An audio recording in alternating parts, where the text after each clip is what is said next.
I think it would be fair to say that our most critical need at this time is for skilled personnel. The funding is generally available, the medications are available, the equipment is available. It's the hands to use it to the benefit of the patients that we need. The rural public hospitals of South Africa really give you an opportunity to get involved, hands-on, and make a significant difference in people's lives. Because if you're not there, the chances are there wouldn't be anybody there.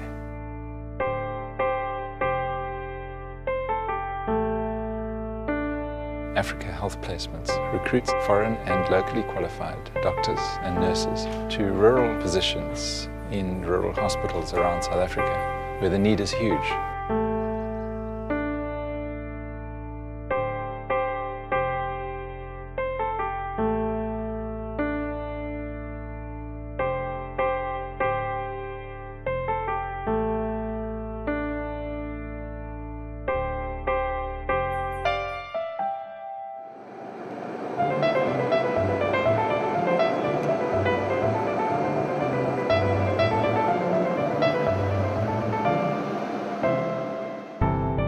I think we are a mini United Nations here.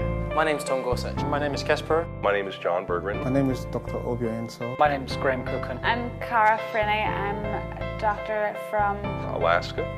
A Dutch tropical doctor, disease specialist trained in the UK. Did my undergraduate training in Belfast at Queen's University. I've been working here for 2 years. I trained in the UK and I've been working there for 5 years since I qualified. A background in family practice in the States, and have been practicing for about 14 years in rural settings in the United States. I did 6 extra months of pediatrics and have since come out to work in Africa Centre. I'm presently Principal Medical Officer. At the end of December, we were left with 2 doctors. This is a 300-bed hospital with 16 clinics and with about 7 or 8 mobile points, right? And the catchment population is 220,000. And you've got 2 doctors to look after 220,000. I think South Africa is probably unique in being a place where there's a vast amount to be learned in terms of clinical experience, but also there are the resources behind it. So it's possible, for example, to arrange CT scans and for patients to be seen by thoracic surgeons if that's what's required. Facilities here are limited to some extent, but in terms of the basics of what we need to do, basic resuscitation and surgical facilities are really quite good. Again, basic, very limited formulary, very limited equipment, but what is here is good and functional and able to do the things that we need to do. It's definitely not third world medicine here. I mean, there's really a fairly high level of care.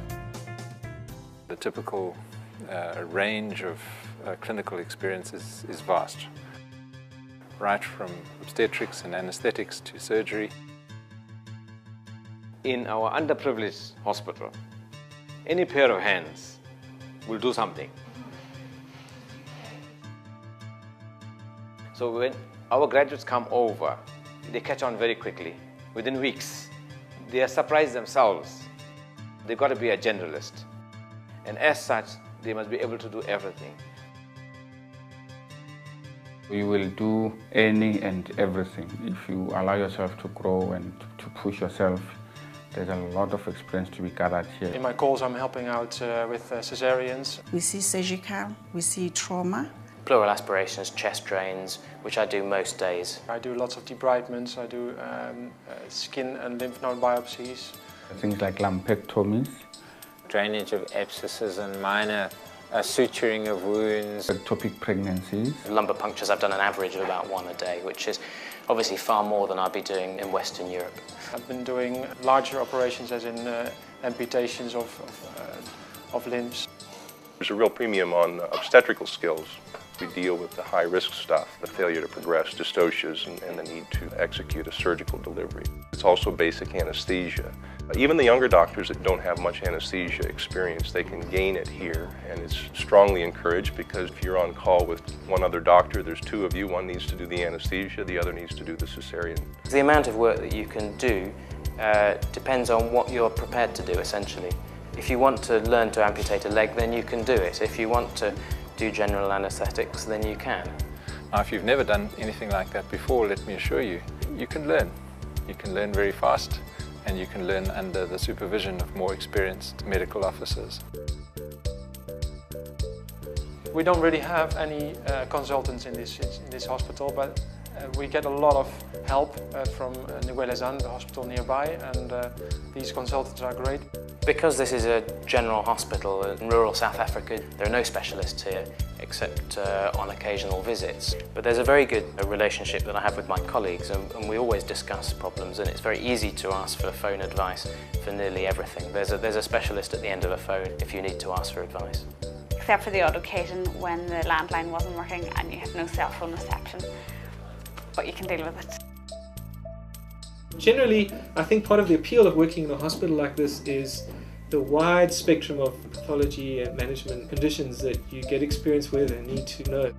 Chronic diseases like hypertension, diabetes mellitus, asthma, malnutrition with children, HIV and TB.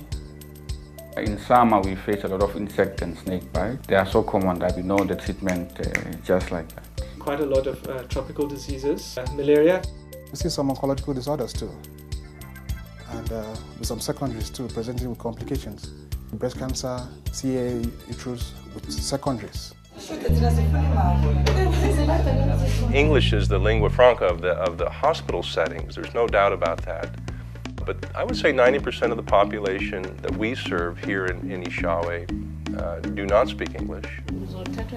All the foreign doctors, because of the issue of language, therefore always be somebody who will translate for the doctor. Until such time the doctor is able to communicate with the people himself, yes. I've really only learnt a few phrases: sit up, lie down, take a deep breath, do your feet hurt, can you walk? Things like that, which you have to use in a consultation, and if you can say and understand the replies, then it saves a lot of time. For more detailed history and information, we need the help of a nurse, and there's usually somebody readily available to help out. I think security is an important issue, and the important thing is not to listen to any South Africans about security, because they're always likely to scare you. The fear of crime is a South African obsession, like the British are obsessed with the weather, which is understandable. I've been to places in Durban, for example, where I haven't felt safe at all, and you have to accept local advice and just to ask people around you. I spent a lot of time out in the roads, riding my bike and these sorts of things. Initially, I was a little bit weary of just being out there all by myself, but I really have found it to be a very safe and secure place. People are extremely friendly, actually, is what I've found, especially in the rural parts. You have to be sensible, and so driving after dark in places where there's no traffic, for example, are generally to be avoided.